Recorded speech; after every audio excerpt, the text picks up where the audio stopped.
తీసుకురావాలని కలెక్టర్ రాజశేష అన్నారు.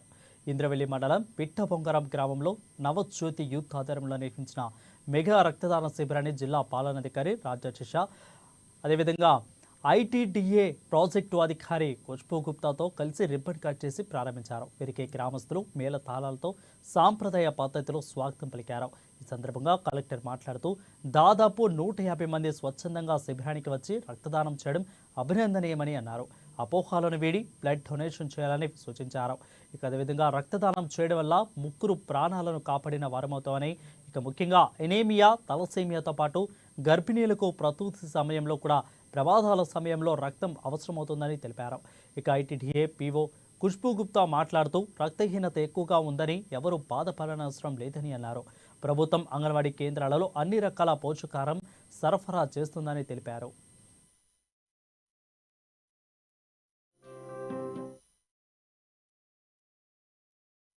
ఎప్పుడైనా భవిష్యత్తులో వారు తెలిసిన వారు కావచ్చు, తెలియకపోయినా కావచ్చు, 3 జీవితం కాపాడుతున్నారు. సో అందుకే మరి మొన్ననే మేస్రాం శేఖర్ గారు అండ్ గొండవాన రైస్ సెంటర్ గాలిగూడలో కూడా అక్కడ ఈ కార్యక్రమం పెట్టడం జరిగింది. ఆనాడు కూడా 200 యూనిట్ చాలా పెద్ద ఎత్తున అందరూ యూత్ను కూడా మొబిలైజ్ చేసి 200 యూనిట్ కూడా తీసుకొని రావడం జరిగింది.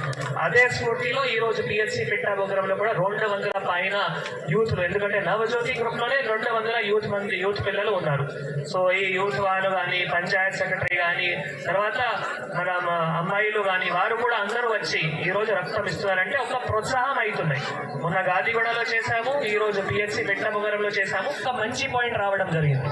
చిన్న అమ్మాయిలకి పెళ్లి చేస్తే కూడా మళ్ళీ రక్తం తక్కువ అవుతాయి. సో ఎప్పుడైనా చిన్న అమ్మాయిలకి పెళ్లి చేయకూడదు. 18 సంవత్సరాలు దాటిన తర్వాతనే మనం ఆ ఆలోచన రావాలి. అమ్మాయిలు కానీ అబ్బాయి కానీ మనం దేని గురించి ఆలోచన చేయాలి? మంచి ఆరోగ్యం గురించి ఆలోచన చేయాలి, మంచి చదవడం గురించి ఆలోచన చేయాలి. సో ఆ మంచి అలవాట్లు మనం అందరి మధ్యలో రావాలి. చాలా మంచి పాట దాంట్లో ఈ పిల్లల ఆరోగ్యం గురించి కానీ, గర్భిణీ స్త్రీల ఆరోగ్యం గురించి కానీ, రక్తదానం గురించి కానీ చాలా అన్ని మంచి పాటలు ఆ తెలుగు పండిట్ గారు కూడా ఎవరైతే చేశారో వారికి కూడా నేను శుభాకాంక్షలు కూడా తెలియజేస్తున్నాను.